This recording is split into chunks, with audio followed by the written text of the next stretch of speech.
Let's talk about it, man. Welcome back to the channel. I have a very special guest. This is Missouri. okay. Now, she is a voodoo priest. Oh my God. And she specializes in telling people about their dreams. She tells people about their future. She can what else do you do? If you could clean your butt, you could do anything. I could read palms. Read palms. She read palms. She do it all. Never mind the flies, because the fly they terrorize my office. But she does everything. She can read your future, tell you everything. Now, if you want to know anything, this is it. Now, tell us about again. I'm sorry. Let's talk shop. This is what we doing. We talking shop today. Very special guest. She gonna let you know what it is about the Anunnaki, the reptilians, sirens, mermaids, whatever. She got it. Okay. So talk to us. Let me know what it is that you want to share with the audience today. So my first main topic is dreams and their symbolism. So if you're Black or you have Southern roots, you know what it means if you dream of your teeth falling out. Jesus Christ. So it really differs. Wait. I never had a dream of my teeth Me falling either, out. but Well, what does that mean? What does that mean when you have a dream of your teeth falling out? it depends on what tooth it is, like if it's in the front or the back, but it means someone is either going to get injured or dead, but most likely it means someone's going to pass away. Oh, so wow. If you lose one in the back, like to where you can't really see, it's going to be somebody that you don't really talk to like that, or like what is it called? Farther on relative? Distant relative. Yeah. But if it's your front, like right in the front where you can see, like when you're smiling, it's going to be somebody close to you. Oh, like a friend right. Well, I get that because, you don't want to walk around with your front side. So I got it. That makes sense. That makes sense. Okay, what else is it? What else is that? Now, here's what I want to know. Because I've had a lot of weird dreams, never of the teeth falling out. Yeah. But explain the science behind that. How did you, during your research, how did you come up with the teeth representing family? Now, does the teeth represent family? Or somebody that's close to you. Okay. Or somebody's close to you. Right. Yeah. Okay.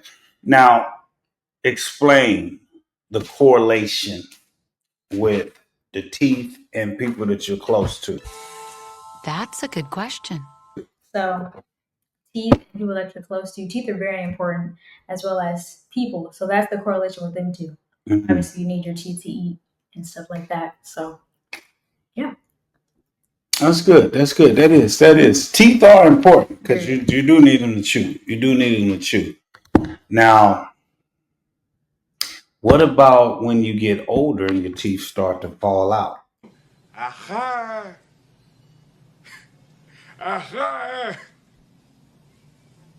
Yeah, that has nothing to do with it. That has nothing to do with it? Okay. Moving on. What's the next one? Another dream, I have this frequently. It's said that if you dream of eating anything in your dream, it's not good. I've had dreams like that before, but I mean, I don't think anything has happened.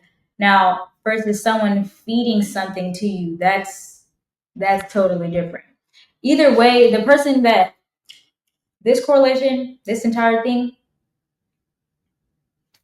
is if you're eating something in your dream, somebody is trying to put something on you that they can't in the physical realm. When you're asleep, it's easier to get you because you're drowsy and you're out of it. And most people can't control their dreams. Most people can't lucid dream. So the easiest way to put something on you, like evil eye, hexes, curses, is to do it through your dreams and eating. Most people don't know what's going on. They're just going with the flow. I had a dream the other day that I was eating. I don't never have bad experiences with this. I've never had bad experiences with this, but that's something that's not good. So eating, if you ever have a dream that you're eating, yes, that means that someone's trying to put something on you.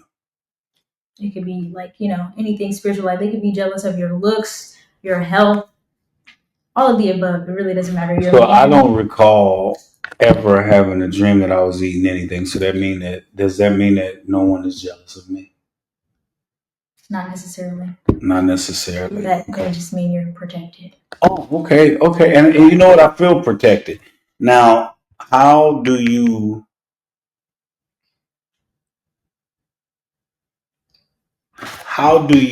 one understand or how does one recognize if they are protected? Well, for everybody is different. Like, you could be, it depends on who is protecting you, whether you believe in God or your ancestors, spirit guides. It doesn't matter. It differs for everybody, like I mentioned before, but say for me, I'm not religious. I call on my ancestors and spirit guides for protection and everything like that. And how does that work for you? It works great. That's great. A prominent sign that I get from my ancestors is the number 444. I've been seeing that. Now, 444. Hold on. I'm glad you used 444. Jay-Z did an album called 444. Now, tell me what 444 represents. For me, it represents protection, prosperity, and abundance. Mainly protection. Protection, prosperity, and abundance. Yes. Okay. Explain those for the people that don't understand. What does that mean? I mean, well, spirit guides and people above, they're very different from people down here. We use words to communicate. They don't. So they use numerology. Numerology. Or if you're clairaudient, you may hear something or see something or just have an inner knowing. Like that's claircognizant. Okay. I'm not cutting you off. Okay. You said you hear something. Clairaudient. And what was the other one? Claircognizant. Okay. Now, I've never heard of that before. Educate me on, because there's people out here that may not be cognizant. Is that the right word? Yeah. Cognizant. They may not understand what's going on, and it might go right over their head, and then they can be missing their blessings. So how can people that know nothing about this? The clairs? Yeah, that's what they're called. Clairs? Yeah. Clairs. Yeah. Like Claire Huxtable. Yeah. Clairs. Yes. Okay. So what is that? So the people that don't know, they are called the clairs. That boy is good. Mm-hmm. Yes. Okay. So how does the clairs become? Or another word is just psychic abilities that they haven't tapped into yet. Oh, okay. My main two that I'm tapped into is clairaudience and claircognizance. Okay, explain those two for my audience. No, I don't know. Clairaudience is when you have the ability to hear. So, like, you hear beyond the veil. Like, you've heard people say, "Oh, I can see beyond the veil." Like, their eyes aren't, covered. People can hear beyond the veil. Usually, it happens for me when I'm very tired or about to go to sleep. Because that's when you're most relaxed. When you're most relaxed and in a meditative kind of drowsy state, that's when people usually get the most downloads, especially if you're clairaudient. I really only hear just like a whole bunch of people talking, or I hear my name being called. That's not my strongest ability, but it's getting there. So claircognizance is just having an inner knowing, not knowing why you know what you know, but you know. So like I can have a thought, like I'll think of you or something, and I'll think, when I think my dad is about to call me, it'll be a random thought. Like I'm not paying attention to it, and then you call me. That's just having an inner knowing. Now I'm not your dad. I'm old school. This is old school. Okay. Dad. Okay. Old school. Please. Old school. It's my show. Right. This is my show. Old school. Okay. Now let's talk shop with old school. Now let's talk shop with dad. Okay. Yeah. Okay. That works. Continue. That's it for that topic. Okay. And that was very informative. Clairvoyant. You said clairvoyant. No, I said claircognizant and clairaudience. Get it right the first time, okay? Claircognizant and Those are my clairaudience. Yeah. Claircognizant and clairaudience. Now explain clairaudience one more time. That's your ability to hear. To hear, because the audience. Yes. Okay. Yeah. Now, what was the first one? Claircognizant. That means your understanding. You just know. It's just like know. intuition. Okay, got you. Now, what else do you have to bestow upon the good people? Well, I'm not over dreams, so I like to say that I'm a prophetic dreamer, and it runs in our family. My mom is a prophetic dreamer. My grandma is a prophetic dreamer. I don't know if you are. A few moments later. But yeah, that's when you dream of. Wait a minute. I don't know if I speak to you. I tell you the things that. Do you tell me that you have dreams? You, old school. Do you tell me that you have dreams? Let's talk and then they happen? Excuse me? Do you tell me that you have dreams and then whatever? Yes, I tell you. Don't we communicate? Do we communicate? Yeah. Okay, come on now. Don't do this to me.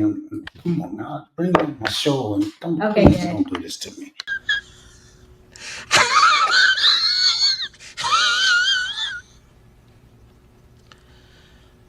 Bring you on my show. I'm trying to introduce you so you can have your own show. We're gonna have to Don't do this to me. No, we're not. This is good. This is good. Okay, now continue, please. Okay. Don't embarrass me.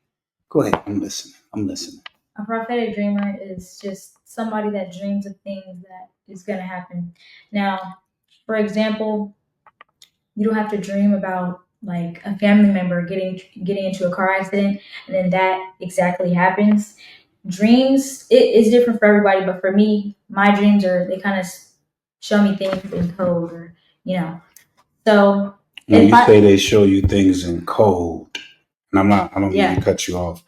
What give us an example of how they show you things in code? Yeah.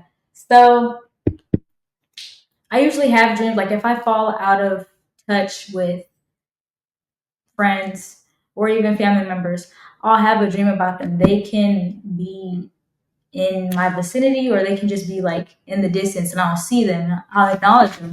Or we could be right next to each other talking. Right. But we don't talk no more in the physical realm, in real life. Right. And then like a week or two later, I'll get a text or a call from them. That's crazy. And they be okay? Yeah. Oh, okay. Right. Now, what else do you have to bestow on the good people? So, my next topic is hoodoo. Hoodoo. Now, is hoodoo the same as voodoo? No, it's not. Okay, explain the difference. I don't know the difference. Oh no, you do not say that. Are you kidding me? You do not say that. Voodoo is more so spell work. These are just traditions. Oh, you almost had it. You gotta be quicker than that. Okay, don't come on my. Dad, no. No, dad. So voodoo. Please, don't. These are really on just show. On my show. Go ahead. This is 15 minutes. Yeah, it's supposed to be 10, but that's okay. Come on, let's go. The people are intrigued. Voodoo, I wouldn't say is really a religion. It's more so of a practice. This is things that we as Blacks have just been doing naturally. You probably don't even notice. Like for instance, hoodoo was practiced when we or our parents, get us up early Saturday morning or Sunday morning, have music blasting. You're woke out of your sleep to cleanse the entire house. That is a form of hoodoo. And it depends on what music they play. Now, you're going to have some people on here that's going to say, that ain't got nothing to do with hoodoo. I did my research. Well, okay, explain that to the people. How does that correlate with hoodoo? Yeah, that's one form. This is a practice. It's a whole bunch of stuff. Okay. So that's one practice. We also have a lot of superstitions, which is don't sweep over nobody's feet, and if somebody sweeps on your feet, you spit. on the broom. That's some old bullshit. You spit on That's the bad broom. luck. Or you throw salt over the Over your back. shoulder, yeah. Yeah, and that's another. one. You know, my dad used to do that all the time. Throw salt. Like, man, what the hell you mean throw salt over the back? But go ahead, continue. Yeah. He may not have known what he was talking about anyway, but go ahead. Yeah, because you don't really do that for no reason. You don't really do what for no reason? Throw Throw salt? salt. Yeah. So it may have some. The people who told him about that, who knows? But go ahead, continue.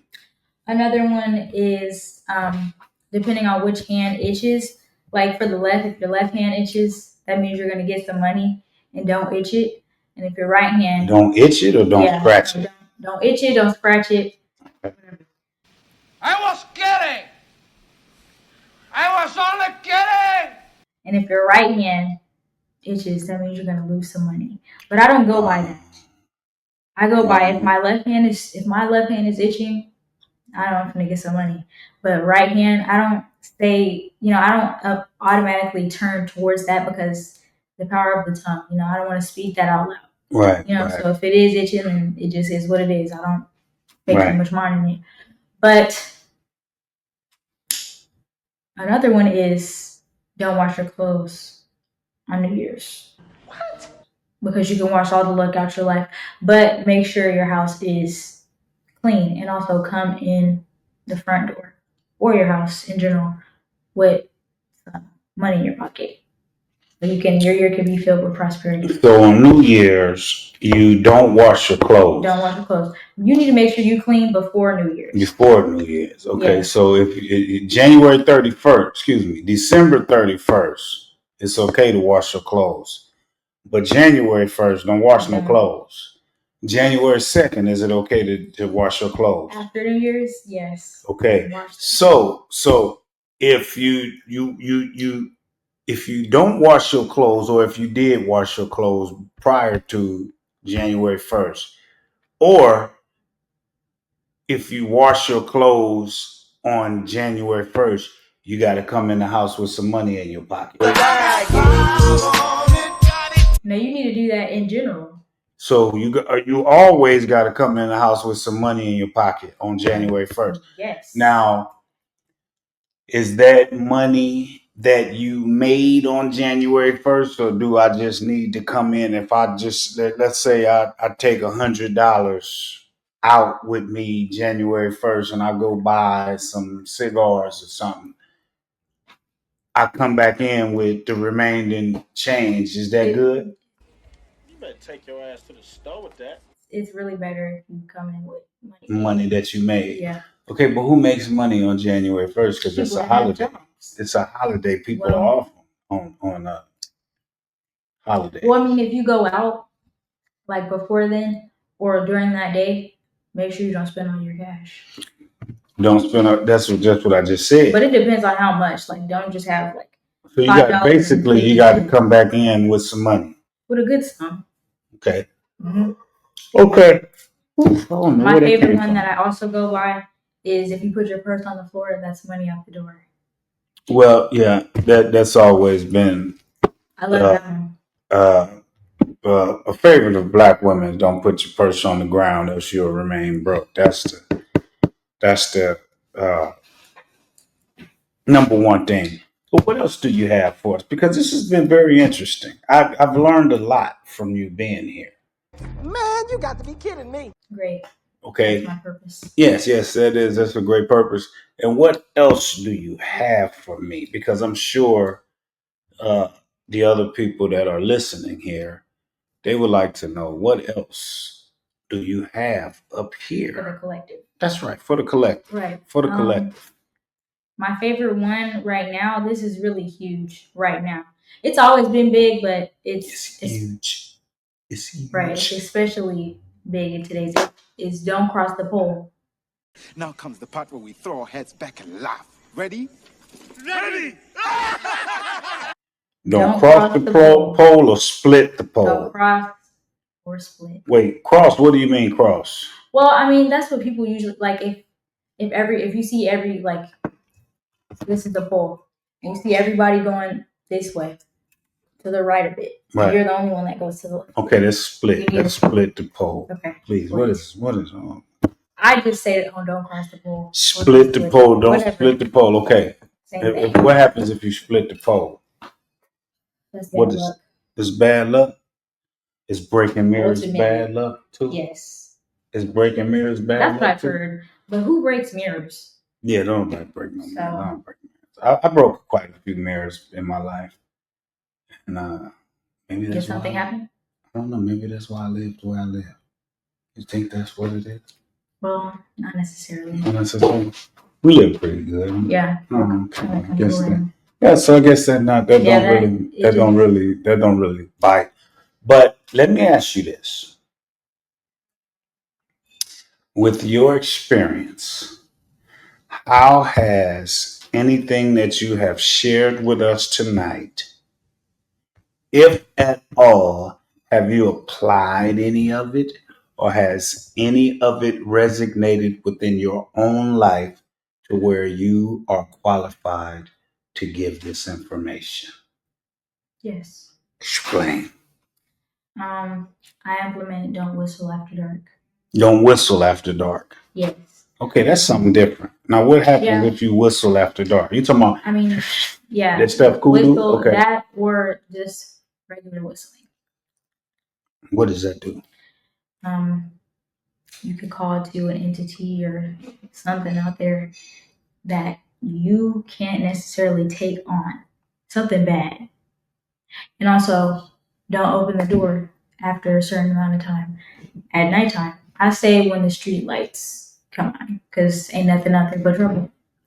So if the street lights come on, You shouldn't have your door. don't open the door. The door for nobody, especially if you didn't invite nobody You over. didn't invite them. So if Adrian and them come over after dark, leave them out I mean, what's their no? Because they're cool. You know them.